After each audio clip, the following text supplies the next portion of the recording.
शुरुआत में हमें दिखाया जाता है एक फादर किसी के घर पर आते हैं और उनके बेटे की आत्मा पर किसी असुर ने कब्जा किया होता है। और तब फादर उसके बेटे के पास जाते हैं और बोलते हैं कि तुमने इस पर क्यों कब्जा किया, तुम इसे छोड़ दो। और तब असुर बोलता है कि मैं कुछ भी कर सकता हूँ, तुम मेरा कुछ नहीं बिगाड़ सकते। और तब फादर बोलते हैं अच्छा तो ठीक है। तब फादर एक सुअर को मंगाते हैं और तब फादर उस दानव से बोलते हैं क्या तुम इस सुअर के ऊपर काबू कर सकते हो। और तब राक्षस जैसे सुअर के ऊपर काबू करता है वैसे उस सुअर को काट कर मार देते हैं और इस तरह से वो उस आदमी की जान बचा लेते हैं और वो आदमी ठीक हो जाता है।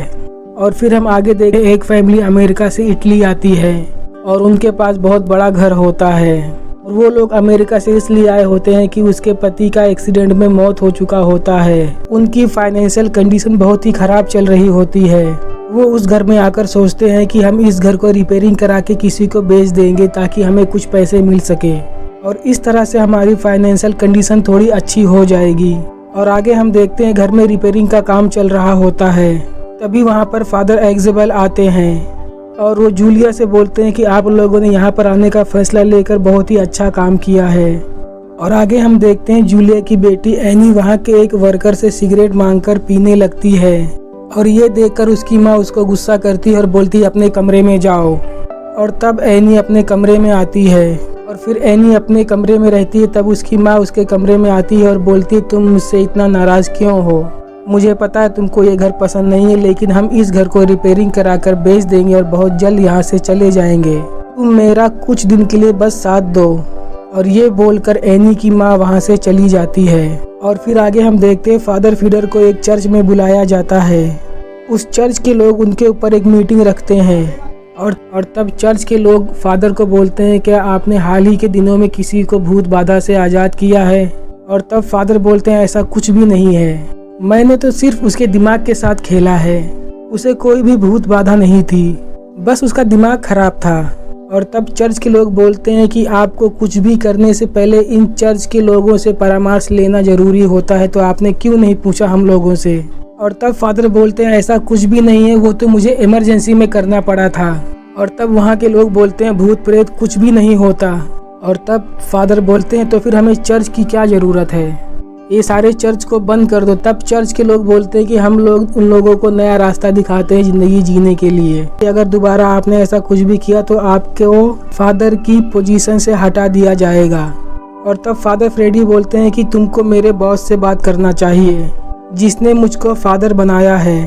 तब ये बोलकर वहाँ से चले जाते हैं। जूलिया के घर पे जो लोग काम कर रहे होते हैं वहाँ पर एक हादसा हो जाता है जिसमें कि उनका एक वर्कर जान से मारा जाता है। और तब वहाँ का कॉन्ट्रैक्टर अपने सारे वर्कर्स को लेकर वहाँ से चला जाता है और बोलता है कि अब यहाँ पर कोई काम नहीं होगा, हम यहाँ पर कोई रिपेयरिंग का काम नहीं करेंगे। और ये सुनकर जूलिया बहुत ही उदास हो जाती है। और फिर आगे हम देखते हैं जूलिया का बेटा हेनरी अजीब अजीब हरकतें करने लगता है। तब जूलिया भागकर अपने बेटे के पास आती है। तब वो अपने बेटे को हॉस्पिटल लेकर जाती है। तब हॉस्पिटल के अंदर उसका फुल बॉडी चेकअप होता है और डॉक्टर बोलते हैं इसको कुछ भी नहीं हुआ, इसकी पूरी बॉडी नॉर्मल है। और तब वहाँ के डॉक्टर बोलते हैं कि हाल ही में इसके साथ कोई हादसा हुआ था। और तब जूलिया बोलती है कि हाँ, मेरे पति का एक्सीडेंट हुआ था और वो मेरे बेटे के सामने ही जान से मारे गए थे, तभी से मेरे बेटे ने बात करना बंद कर दिया है। और तब डॉक्टर बोलते हैं कि तुम इसको किसी साइकियाट्रिस्ट के पास लेकर जाओ। और तब फिर वो लोग अपने घर पर वापस आ जाते हैं। तब हम देखते हैं हेनरी अपने बिस्तर के ऊपर लेटा हुआ होता है। तभी उसकी माँ उसके पास आती है और हेनरी को अपने गले लगा लेती है। और तभी हेनरी गलत हरकतें करने लगता है अपनी माँ के साथ। और तब जूलिया बोलती है तुम क्या कर रहे हो। और तब हेनरी बोलता है कि मैं तुम सबको जान से मार डालूंगा। और तब जूलिया फादर को बुलाती है। तब वो फादर कुछ भी नहीं कर पाते। फिर सीन चेंज होता है और हम देखते हैं फादर फेडरी अपने बॉस के साथ होते हैं। तब उनका बॉस उनसे बोलता है कि तुमको एक केस को सुलझाना है। और तब वो फादर को बोलते हैं कि एक लड़का है जिसकी आत्मा को शैतान ने कब्जे में कर रखा है, तुमको उसे कैसे भी करके बचाना होगा। और तब फादर फ्रेडी जूलिया के घर पर आते हैं उनकी मदद करने के लिए। और तभी फादर फेडरी की मुलाकात एग्जेबल से होती है। और तब एग्जेबल फादर को हेनरी की माँ के पास लेकर जाता है। और तब उनकी माँ बोलती है कि मेरा बेटा ऊपर के कमरे में है। और तब फादर हेनरी के कमरे में आते हैं और वहाँ बैठकर प्रार्थना करने लगते हैं। और तब हेनरी उठकर बैठ जाता है और बोलता है कि ये सब करने से कोई फ़ायदा नहीं होगा, मेरा कोई कुछ नहीं बिगाड़ सकता। और तब फादर पूछते हैं कि तुम कौन हो, तुम्हारा नाम बताओ। तब हेनरी बोलता है कि मैं तुम्हारा सबसे बड़ा डर हूँ, मैं तुमको ख़त्म कर दूंगा।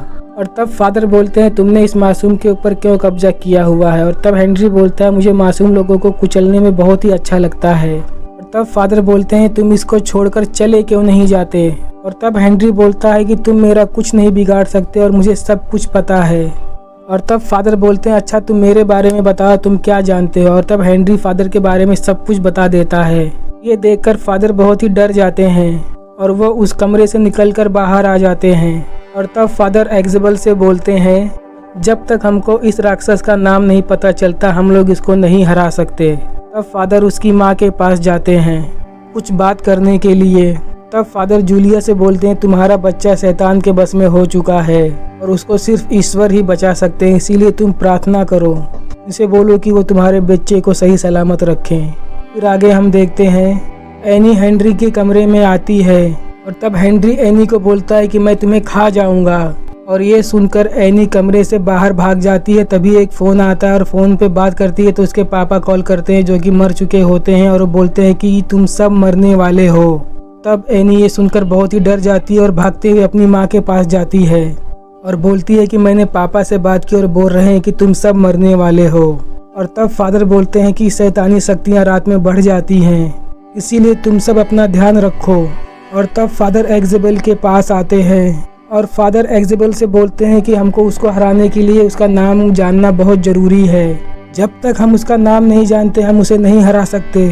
और तब फादर एक्सेबल को बोलते हैं कि शैतान हमारे किए हुए पापों को हमारे खिलाफ यूज़ करता है और तुम उसकी बातों पर ध्यान मत देना, तुमको सिर्फ प्रार्थना करते रहना है। वो लोग हेनरी के कमरे में जाते हैं और वो दोनों प्रार्थना करने लगते हैं। और तब हेनरी एक एक करके दोनों के किए हुए पापों को बताने लगता है और हेनरी फादर को बोलता है कि तुम तो पहले सेना में थे और अपने दोस्तों को जान से मरने के लिए छोड़कर वहां से भाग गए थे। और फिर हेनरी एक्सेबल को बोलता है तुम एक प्रीस्ट होने के बाद भी एक लड़की को अपने प्यार के जाल में फंसाकर उसके साथ रंगरलियां मना रहे थे। और ये बात सुनकर एक्सेबल को बहुत ही गुस्सा आ जाता है और वो हेनरी का गला पकड़ लेता है, बोलता है मैं तुमको जान से मार डालूंगा। और तभी फादर एक्सेबल को रोकते हैं और वो लोग फिर कमरे से बाहर आकर बैठकर बात करने लगते हैं। वहाँ पर एक्सेबल फादर को बताता है कि प्रीस्ट बनने से पहले मैं एक लड़की से बहुत प्यार करता था, लेकिन गलती से उसकी मौत हो गई, उसकी मौत का जिम्मेदार मैं नहीं हूँ। और तब फादर एक्सेबल को बोलते हैं कि सबने अपनी ज़िंदगी में कोई ना कोई गलती की हुई होती है, तो तुम फिक्र मत करो।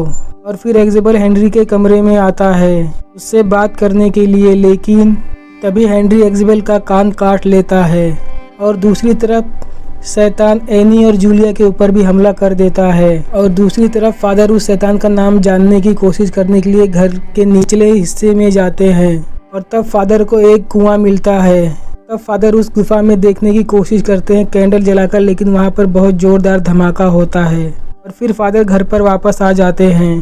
तब फादर जूलिया को बचाते हैं, एनी को भी शैतान के हमले से बचाते हैं। और तब फादर एक्सेबल को बताते हैं कि मैंने एक गुफा देखी है, चलो हम उसके अंदर जाएंगे ताकि हमको उस शैतान का नाम पता चल सके और इसी से हम उसको हरा सकते हैं। और तब दोनों साथ में जाते हैं उस गुफा के अंदर और उनको उस गुफा के अंदर बहुत सारी लाशें मिलती हैं। और तब फादर को वहाँ पर एक डायरी मिलती है जिसमें बहुत सारी जादुई चीज़ें लिखी हुई होती है। तब उनको उस शैतान का नाम भी पता चल जाता है। और दूसरी तरफ हेनरी एनी को भी अपने काबू में कर लेता है। तब हेनरी की माँ उस कमरे में आती है और एनी को बोलती है कि तुम उसके पास मत बैठो, मेरे पास वापस आओ। तब हेनरी अपनी माँ को मारकर जोर से दीवार के ऊपर फेंक देता है। और दूसरी तरफ फादर को सब कुछ पता चल जाता है कि उस शैतान का क्या राज है और उसका क्या नाम है। और तब फादर बोलते हैं शैतान चाहता है कि वो मेरे ऊपर कब्जा करे, उसको अपना गुलाम बना ले, इसीलिए वो वापस इस दुनिया में आया है। और तब फादर वहाँ से वापस आ जाते हैं घर पर। तब फादर एक्सेबल को एक लॉकेट देते हैं, बोलते हैं इसको तुम पहन लो, इससे तुम सुरक्षित रहोगे। और तब वो लोग हेनरी के पास आते हैं और हेनरी सबको बोलता है कि तुम सब मरोगे, तुम सबको एक एक करके कुत्ते की मौत मारूंगा। तब फादर बोलते हैं कि इसकी बातों पर ध्यान मत दो, तुम बस ईश्वर से प्रार्थना करते रहो, ये ठीक हो जाएगा। और तब फादर मंत्र पढ़ने लगते हैं और तब हेनरी को तकलीफ होने लगती है और तब हेनरी फादर को बोलता है कि मेरे घर से निकल जाओ, लेकिन फादर मंत्र पढ़ना नहीं रोकते। और तब हेनरी फादर से बोलता है कि मैं तुमको ऑर्डर दे रहा हूँ, अपना मुंह बंद करो। और तभी हेनरी बेहोश हो जाता है और फिर आगे हम देखते हैं वो शैतान एनी के ऊपर कब्जा कर लेता है और तब एनी छत के ऊपर चढ़ के उन लोगों के ऊपर हमला कर देती है। दूसरी तरफ हेनरी होश में आ जाता है और तब वो फादर को बोलता है कि मेरी इच्छा पूरी करो।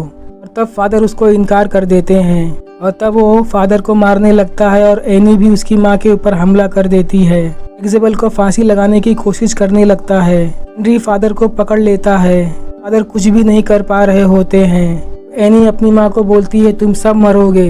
एनी अपनी माँ को जान से मारने की कोशिश करने लगती है। जूलिया कुछ भी नहीं कर पाती और तब फादर बोलते हैं कि तुम्हारी दुश्मनी मेरे से है तो तुम इन लोगों को जाने दो। और तब हेनरी बोलता है तुम मेरी गुलामी करोगे तभी मैं इनको जाने दूंगा। और तब फादर उसका गुलाम बनने के लिए तैयार हो जाते हैं। और तब इज़ाबेल जूलिया और उनके बच्चों को वहाँ से लेकर दूर चला जाता है छोड़ने के लिए। दूसरी तरफ फादर शैतान का गुलाम बन चुका होता है और फादर का बहुत ही बुरा हाल कर रहा होता है हेनरी। और दूसरी तरफ इज़ाबेल उन लोगों को बाहर छोड़कर वापस फादर के पास आता है फादर को बचाने के लिए।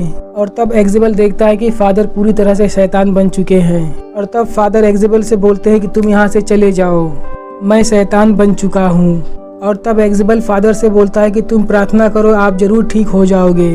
तब फादर प्रार्थना करने लगते हैं। तभी वहाँ पर एक ताबूत में से लड़की बाहर निकलती है और वो इज़ाबेल के ऊपर हमला कर देती है। तभी इज़ाबेल उस लॉकेट को जो फादर ने दिया था उसके माथे पर टच कर देता है, जिसकी वजह से वो शैतान मारी जाती है। तब इज़ाबेल उस लॉकेट को फादर की तरफ फेंकता है और फादर उसको पकड़ के वो भी उसके माथे पे लगाते हैं तो वो शैतान भी वहाँ से भाग जाता है। और तब फादर और इज़ाबेल उस लॉकेट की वजह से उस शैतान को जलाकर वापस से मार देते हैं और शैतान जलकर वापस अस्पताल में चला जाता है और फादर की जान बच जाती है। यहीं पर ये मूवी ख़त्म हो जाती है। दोस्तों अगर आप लोगों को मेरी एक्सप्लेनिंग अच्छी लगी तो प्लीज़ मेरे चैनल को सब्सक्राइब और लाइक करें। तो मिलते हैं अगली वीडियो के साथ, तब तक के लिए गुड बाय।